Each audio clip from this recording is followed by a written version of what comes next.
CPI Ernakulam മുൻ ജില്ലാ secretary P രാജുവിനെതിരെ പണം തട്ടിയെന്ന് പരാതി.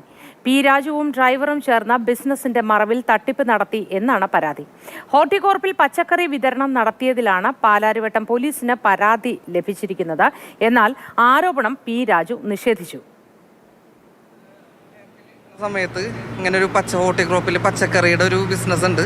അപ്പോൾ അതിന് ഇൻവെസ്റ്റ് ചെയ്യാൻ പറഞ്ഞുകൊണ്ട് പുള്ളിയുടെ ഡ്രൈവർ എന്നെ നിർബന്ധിച്ചോടെ. അപ്പോൾ ഞാൻ ചെയ്യാൻ എനിക്ക് താല്പര്യം ഉണ്ടായിരുന്നില്ല അവരായതുകൊണ്ട്. അപ്പോൾ ഞാൻ പാർട്ടി ഓഫീസിൽ വെച്ചിട്ട് പുള്ളീനെ മീറ്റ് ചെയ്യിപ്പിച്ചായിരുന്നു. ആ മീറ്റ് ചെയ്ത് പുള്ളി പറഞ്ഞു എന്തായാലും നമുക്ക് ഇതിൻ്റെ ചെയ്യുകയാണെങ്കിൽ 10-15 ദിവസം കൊണ്ട് നമുക്ക് പ്രോഫിറ്റ് അടക്കം പൈസ റിട്ടേൺ വരും. ഇപ്പോൾ ഫസ്റ്റ് ഒരു ലോഡ് ഇറക്കുകയാണെങ്കിൽ അതിൻ്റെ പ്രോഫിറ്റ് അടക്കം നമുക്ക് വരും. അങ്ങനെ നമുക്ക് ചെയ്തുകൊണ്ട് പോകാനുള്ള ബിസിനസ്സാണ്. ഇപ്പോഴത്തെ ഒരു ടൈമിൽ വെച്ചിട്ട് നമുക്ക് ചെയ്യാൻ പറ്റിയ ഏറ്റവും നല്ല ബിസിനസ്സാണെന്നുള്ള രീതിയിൽ പറഞ്ഞ് പുള്ളിക്ക് മന്ത്രിനെയും MD-നെയും ഹോർട്ടികോർപ്പിൻ്റെ പരിചയമുള്ളതുകൊണ്ട് പേയ്മെൻറ്റൊക്കെ നമുക്കൊരു 15 ദിവസം ഗ്യാപ്പിൽ ചെയ്യിപ്പിക്കാൻ പറ്റുമെന്ന് ഉറപ്പ്. അതേ ഇതിലാണ് ഞാനിതിൽ ചെയ്തത്. ആദ്യത്തെ കുറച്ച് നാൾ പറഞ്ഞ പോലെ തന്നെ നമുക്ക് 15 ദിവസം കൂടുമ്പോൾ ഹോർട്ടികോർപ്പിൽ നിന്ന് പൈസ റിട്ടേൺ വരെയും ഒക്കെ ചെയ്തുകൊണ്ടിരിക്കുകയും ഒക്കെ ചെയ്തിരുന്നതാണ്. ഇതിൻ്റെ ഇടയിൽ വെച്ചിട്ട് ഫണ്ട് വരൽ ബ്ലോക്കായി. ഇതിൽ 67 ലക്ഷം കൊടുത്തിട്ടുണ്ട്. അതിൽ ഇനിയിപ്പോൾ ഹോർട്ടികോർപ്പിൻ്റെ ആയിട്ട് വരാനുള്ള 30 ലക്ഷം, ഇന്നോവ ക്രിസ്റ്റയുടെ 15 തിരിച്ചു വരാനുള്ള ഒരു 17 ലക്ഷം രൂപയോളം എനിക്ക് അവിടെ നിന്ന് വന്നതും ഇവിടെ നിന്ന് റോളിങ് ചെയ്തിട്ട് പിന്നെ റിട്ടേൺ വന്നതൊക്കെ ആയിട്ട് എനിക്ക് കിട്ടിയിട്ടുണ്ട്.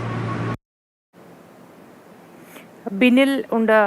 Binil, good morning. ഇത് മന്ത്രി അറിഞ്ഞ് തന്നെയാണ്, അല്ലെങ്കിൽ മന്ത്രിയും ഡ്രൈവറും ഇടപെട്ട് തന്നെയാണ് ഇങ്ങനൊരു പറ്റിക്കൽ ഉണ്ടായിട്ടുള്ളത് എന്ന കാര്യത്തിൽ എന്തെങ്കിലും വിശദീകരണം അവരുടെയൊക്കെ ഭാഗത്തു നിന്ന് നമുക്ക് ലഭിച്ചിട്ടുണ്ടോ? ഏതെങ്കിലും തരത്തിലുള്ളൊരു പ്രതികരണം?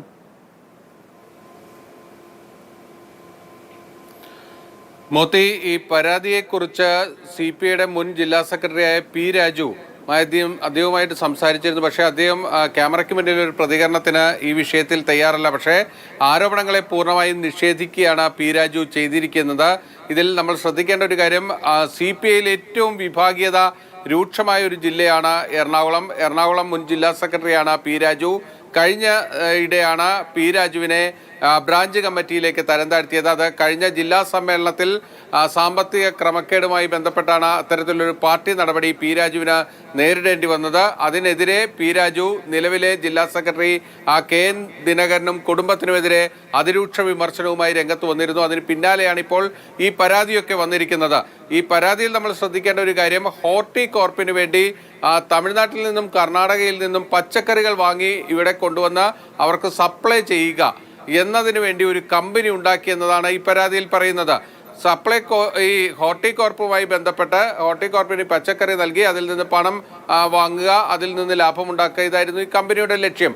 അതിൽ CPIയുടെ നേതൃത്വത്തിലിരിക്കുന്നവരുമായി ബന്ധപ്പെട്ട് ഇടപാടുകൾ നടത്തുകയും ഭരണസ്വാധീനം ഉപയോഗിക്കുകയും ചെയ്തു എന്ന ഒരു കാര്യം കൂടി ഇതുമായി ബന്ധപ്പെട്ട് നമ്മൾ ചേർത്ത് വായിക്കേണ്ടതാണ്. ആ പരാതിയിൽ പറയുന്ന കാര്യം ശരിയാണ് എങ്കിൽ വളരെ ഗൗരവപ്പെട്ട വിഷയമാണ്. കാരണം ഭരണസ്വാധീനത്തിൻ്റെ മറവിൽ ഹോർട്ടികോർപ്പിൽ ഇതര സംസ്ഥാനങ്ങളിൽ നിന്ന് പച്ചക്കറി എത്തിക്കുകയും 15 ദിവസത്തിനകം അതിൻ്റെ പേയ്മെൻറ്റ് കിട്ടുകയും ചെയ്തിട്ടുണ്ട് ആദ്യഘട്ടങ്ങളിൽ എന്ന് ഈ പരാതിക്കാരൻ പറയുകയും ചെയ്യുന്നു. അങ്ങനെയെങ്കിൽ ഇപ്പോൾ വന്നിരിക്കുന്ന വഞ്ചന കേസിന് അപ്പുറത്ത് പല കാര്യങ്ങളും ഈ കേസുമായി ബന്ധപ്പെട്ട് സംശയിക്കേണ്ടതും വിശദമായൊരു അന്വേഷണം അനിവാര്യവുമായിട്ടുള്ള ഒരു കാര്യമാണ്. പക്ഷേ പി രാജു പറയുന്നത് തൻ്റെ ഡ്രൈവറും ഈ പരാതിക്കാരനുമായി ബന്ധപ്പെട്ട് ഇത്തരത്തിലൊരു പച്ചക്കറി ബിസിനസ് നടത്തിയിരുന്നു എന്നത് തനി അടുത്ത കാലത്ത് മാത്രമാണ് അറിയുന്നത്. അല്ലാതെ തനിക്ക് ഈ ബിസിനസ്സുമായി നേരിട്ട് യാതൊരു ബന്ധവുമില്ല. പാർട്ടിയിലെ വിഭാഗീയതയുടെ ഭാഗമായി തന്നെ ഈ കേസിൽ ഉൾപ്പെടുത്താൻ ചിലർ ശ്രമിക്കുന്നു എന്നതാണ് അദ്ദേഹത്തിൻ്റെ ഈ വിഷയത്തിലുള്ള പ്രതികരണം. എന്തായാലും പാലാരിവട്ടം പോലീസ് ഈ പരാതിയിൽ ഇതുവരെ കേസ് രജിസ്റ്റർ ചെയ്തിട്ടില്ല. ഇതിൽ ക്രിമിനൽ സ്വഭാവമുണ്ടോ അതോ സിവിൽ സ്വഭാവത്തിലുള്ളൊരു പരാതിയാണോ എന്നത് പരിശോധിക്കുമെന്നാണ് ഇപ്പോൾ പോലീസ് അറിയിച്ചിരിക്കുന്നത്. ഇന്ന് പരാതിക്കാരനോട് പോലീസ് സ്റ്റേഷനിൽ ഹാജരാകാൻ ആവശ്യപ്പെടുകയും ചെയ്തിട്ടുണ്ട്.